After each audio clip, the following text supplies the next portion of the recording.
बाल्टिङ लिन आएको छु हामी। एउटा बाल्टिङ भयो, अझै एउटा बाल्टिङ फुट्नुपर्ने हुन्छ। यता अर्को बाल्टिङ फुट्न आएको छौँ हामी। अर्को बाल्टिङ चाहिँ भेट्दैन, यही बाल्टिङबाट हामी 2 बाल्टिङ पानी लानेछौँ। यो ठुलो बाल्टिङ छ कि धान्ने होला सायद, थाहा छैन हामीलाई। अब हामी हाम्रै कल्तीतिर जानेछौँ बिस्तारै लडिँदा। पानी बाटो देखाइदियो, बाटो बाटो। अब हामी जान्छौँ पानी बोक्नलाई त्यसको।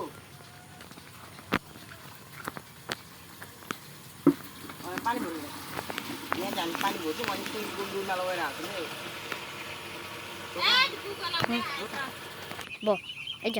यत्रो भारी छ पानी चाहिँ। अब लाँदैछौँ यसलाई हामी यतातिर। र पानी चाहिँ यत्रो छ भने हामी चाहिँ यसलाई बोकेर लाँदैछौँ। यो सुटकेसमा चाहिँ अहिले हामी घाँस त्यहाँ यो बाख्राको सफा गर्नेछौँ। अब अघि हामीले देखाएको थियौँ डोड यस्तो थियो। अब हामी यसलाई कस्तो नयाँ बनाउँदैछौँ हेर्नु। अब यहाँ पानी यसरी हालेर डोड सफा गरिन्छ। यसलाई पनि नुहाइदियो हामी पहिलो सुरु। गर्मी छ केटो नुहा।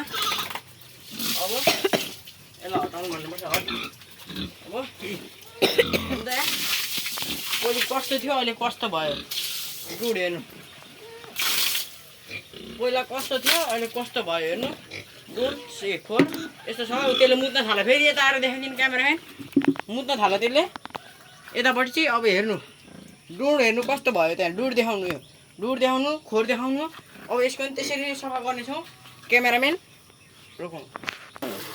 र गाइस अब यहाँ फेरि अर्को बाल्टिङ पानी लानेछौँ। 2 बाल्टिङ भनेको छौँ हामीले चाहिँ। 2 बाल्टिङ 4 बाल्टिङ लाने भनेको छ।